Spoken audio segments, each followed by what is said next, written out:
Bonjour à tous, je suis Liv de l'équipe client et aujourd'hui je vais vous présenter nos nouveaux rapports PDF, comment les lire et les interpréter et puis comment configurer l'envoi de ces rapports PDF par email et par WhatsApp automatiquement. Ici on regarde donc les données d'un cheval qui a été anonymisé, qui a travaillé sur les aigles sur le gazon à Chantilly. Vous aurez donc en haut votre piste et puis votre type de sol qui seront renseignés, ainsi que votre commentaire si vous en avez mis un et le commentaire de votre CSM s'il a également commenté l'entraînement pour vous.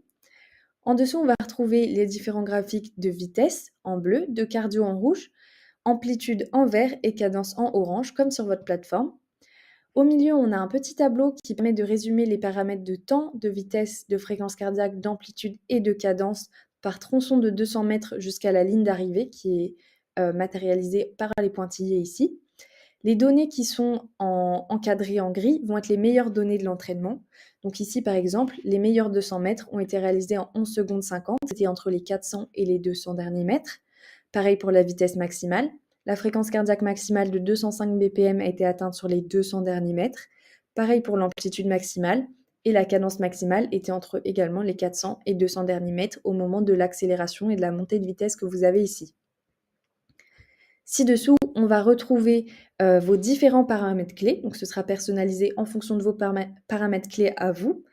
Et ça permet de situer chacune de vos données par rapport à la base de données du pays dans lequel vous avez enregistré l'entraînement. Donc, ici en France, on va avoir donc par exemple pour la vitesse maximale de 64,8 km/h, ça va tendre la jauge vers la droite parce que c'est une vitesse maximale plutôt élevée par rapport à la base de données.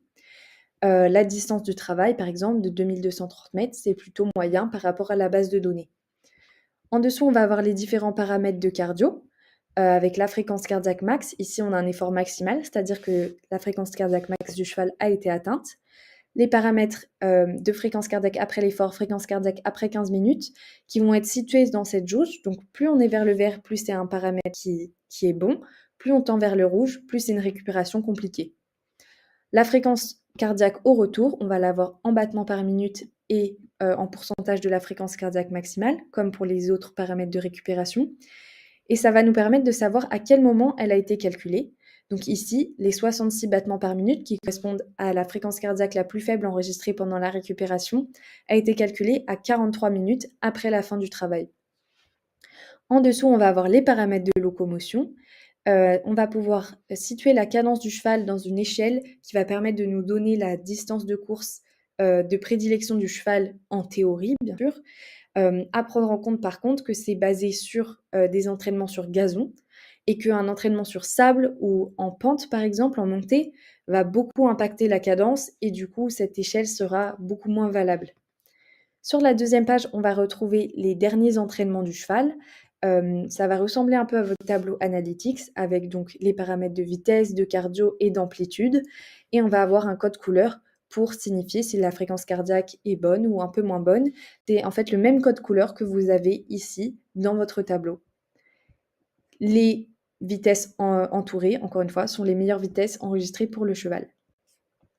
Pour configurer l'envoi des rapports PDF par email ou par WhatsApp, on va se rendre sur notre plateforme.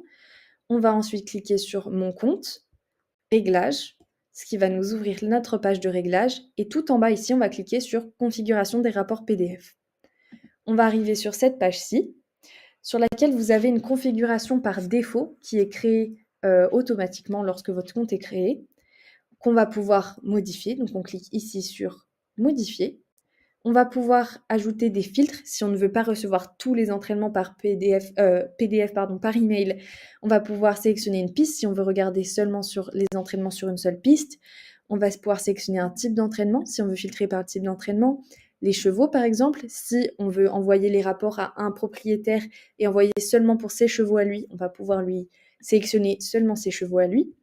Un filtre de vitesse si on veut recevoir par exemple seulement les entraînements en dessous des 39 secondes pour les meilleurs 600 mètres, on filtre comme ceci. Et ensuite, selon si on veut recevoir un seul PDF ou plusieurs PDF pour chacun des chevaux, on va pouvoir sélectionner ça ici également. On clique sur Suivant. Sur cette deuxième page, on va choisir notre liste de destinataires. Ici, c'est seulement moi. Mais je pourrais rajouter une autre liste, par exemple. Si je veux choisir un propriétaire à qui envoyer, je peux rentrer son email et puis choisir si il recevra en mètres, en impérial, en anglais, en français, l'unité de vitesse, etc. Pour configurer l'envoi par WhatsApp, pour l'instant, il faut passer encore par votre Data Success Manager. Donc, vous pouvez lui envoyer un message pour qu'elle configure ça, il ou elle, pardon, configure ça pour vous. Et puis, vous recevrez sur votre groupe WhatsApp ou alors par message privé, si vous préférez, les rapports PDF à l'heure et au jour que vous avez choisi. On peut bien sûr multiplier la liste des destinataires en fonction du nombre de personnes à qui on veut envoyer tout ça. On clique ensuite sur suivant. On va choisir si on veut recevoir les entraînements à heure et jour fixe, par exemple les mardis et les jeudis à 15h15 sur le fuseau horaire de Paris. C'est-à-dire que je recevrai seulement les entraînements enregistrés le mardi et seulement les entraînements enregistrés le jeudi. Si je veux recevoir les entraînements à chaque fois que j'en fais, je peux cliquer sur je veux recevoir les entraînements 30 minutes après chaque synchronisation, tous les jours, et je recevrai à chaque fois après que j'ai synchronisé, avec bien sûr les critères qu'on a définis au début. Ensuite, on va avoir un petit récapitulatif. Je vais recevoir les travaux de tous mes chevaux, si le temps est inférieur à 39 secondes pour les meilleurs 600 mètres, tous les jours, 30 minutes après la synchronisation. Je vais pouvoir choisir un nom pour ma configuration, PDF Arioneo par exemple, Arioneo, et j'enregistre. Et comme ça, vous avez vos rapports PDF qui seront envoyés selon les critères que vous avez choisis. N'hésitez pas à revenir vers votre Data Success Manager si vous avez une quelconque question, et puis nous serons ravis de vous renseigner et de vous aider. Passez une très bonne journée. Au revoir.